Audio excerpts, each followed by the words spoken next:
ఏది అయినా ట్రై చెయ్యి ఆచి చికెన్ మసాలా. ఆచి చికెన్ మసాలా.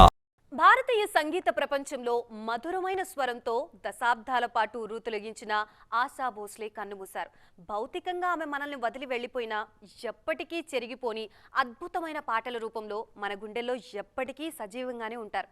ఆ మహాగాయని ఆత్మకి శాంతి చేకూరాలని మనస్ఫూర్తిగా కోరుకుంటూ ఓసారి ఆమె ఘనతల్ని స్మరించుకుందాం.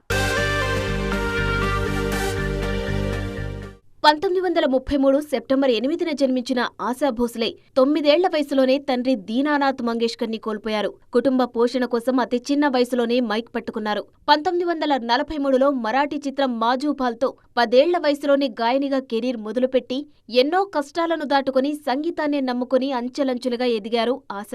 1957లో వచ్చిన నయా దౌర్ సినిమా ఆశా భోస్లేకి అతిపెద్ద బ్రేక్ ఇవ్వగా ఆ తర్వాత హిందీలో రొమాంటిక్ పాటలకే కాదు క్యాబరీ సాంగ్స్ కు కూడా తన గాత్రంతో ప్రాణం పోశారు. పియా తూ అబ్ తో ఆజా, దమ్ మారో దమ్ లాంటి ఎన్నో అద్భుతమైన పాటలతో పాటు తెలుగులోనూ చందమామ చిత్రంలో పాడి దక్షిణాది ప్రేక్షకులకు సైతం ఆమె మరింత దగ్గరయ్యారు. 8 దశాబ్దాలకు పైగా సాగిన ఆమె ప్రయాణంలో పదుల సంఖ్యల భాషల్లో వేలాది పాటలు పాడి Guinness book of world records లో చోటు దక్కించుకున్నారు. తన గాత్రంతో ఏకంగా 7 సార్లు ఫిల్మ్ఫేర్ అవార్డులు, 2 సార్లు జాతీయ పురస్కారాలతో పాటు భారత ప్రభుత్వం నుంచి అత్యున్నత పద్మ విభూషణ్ సైతం అందుకున్నారు. సంగీత సామ్రాజ్యానికి రారాణిగా వెలుగొందిన ఆశా భోస్లే ప్రయాణం ముగియడం భారతీయ సంగీత ప్రపంచానికి ఎన్నటికీ తీరని లోటు.